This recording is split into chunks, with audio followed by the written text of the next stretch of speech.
നിങ്ങൾക്ക് എപ്പോഴെങ്കിലും തോന്നിയിട്ടുണ്ടോ നിങ്ങളുടെ മക്കൾക്ക് നിങ്ങൾ നല്ലൊരു പേരന്റ് ആയിരുന്നില്ല എന്ന്, നല്ലൊരു അമ്മയായിരുന്നില്ല എന്ന്, നല്ലൊരു അച്ഛനായിരുന്നില്ല എന്ന്?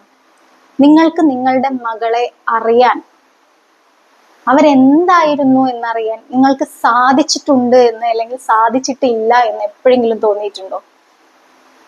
അങ്ങനെ സ്വന്തം കുഞ്ഞിനെ അറിയാതെ പോകുമ്പോൾ, അവരുടെ ഇഷ്ടങ്ങൾ അറിയാതെ പോകുമ്പോൾ, അവരുടെ ചുറ്റുമുള്ള സുഹൃത്തുക്കൾ ആരൊക്കെയാണ് എന്നറിയാതെ പോകുമ്പോൾ, അതല്ലെങ്കിൽ അവരുടെ ഇഷ്ടങ്ങൾ, അവര് എന്ത് വസ്ത്രം ധരിക്കാനാണ് ഇഷ്ടപ്പെടുന്നത് എന്ന്, അവരേത് ഭക്ഷണം കഴിക്കാനാണ് ഇഷ്ടപ്പെടുന്നത് എന്ന്, ഇതൊക്കെ അറിയാതെ പോകുന്നുണ്ടെങ്കിൽ അത് നിങ്ങളെന്ന അമ്മയുടെ വലിയ പരാജയമാണ്. നിങ്ങളുടെ കുഞ്ഞുങ്ങൾ വഴി മാറി സഞ്ചരിക്കുന്നത് അവിടെയാണ്. പല മോശമായ കൂട്ടുകെട്ടുകളിലേക്കും കുഞ്ഞുങ്ങൾ പോകുന്നത് നമ്മൾ അവരുടെ സുഹൃത്തുക്കളല്ലാതായിരിക്കുന്ന സമയത്താണ് അമ്മമാരെ. അല്ലെങ്കിൽ അവര് മോശം പ്രവൃത്തിയിലേക്ക്, പല ലഹരികളിലും, അല്ലെങ്കിൽ പല രീതിയിലുള്ള ചാറ്റിങ്ങിലേക്കും ഇൻസ്റ്റഗ്രാമിലേക്കും ഒക്കെ പോയി ചതിയുടെ കെണിയിൽ പെടുന്നത് നമ്മൾ അവരോടൊപ്പം നിൽക്കാത്തത് കൊണ്ടാണ്. ഇനി ഒരു തെറ്റു പറ്റിയെന്നിരിക്കുക, നിങ്ങളുടെ കുഞ്ഞിനൊരു തെറ്റു പറ്റിയെന്നിരിക്കുക, അത് കേട്ട് മനസ്സിലാക്കി അവർക്കൊപ്പം നിന്ന് അവരെ തിരുത്തി മുന്നോട്ട് കൊണ്ടുപോകേണ്ട ചുമതലയുള്ള ഒരാളാണ് നിങ്ങൾ.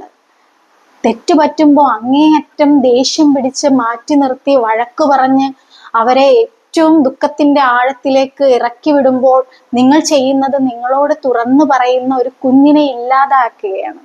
അപ്പൊ നിങ്ങളോട് സംസാരിക്കാനുള്ള ഒരു അവസരം നിങ്ങൾ നിങ്ങളുടെ കുട്ടികൾക്ക് കൊടുക്കുന്നുണ്ടോ? ഉണ്ടോ ഇല്ലയോ എന്ന് സ്വന്തം മനസാക്ഷിയോട് ചോദിക്കുക.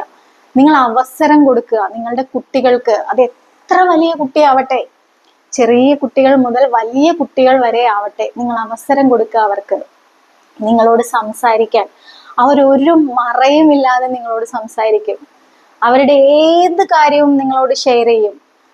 ആ സമയത്ത് നിങ്ങൾക്ക് നിങ്ങളുടെ കുഞ്ഞുങ്ങൾ ഏറ്റവും പ്രിയപ്പെട്ടതാവുകയും നിങ്ങൾ ഏറ്റവും നല്ല അമ്മയും അച്ഛനും ആവുകയും ചെയ്യുന്നുണ്ട്.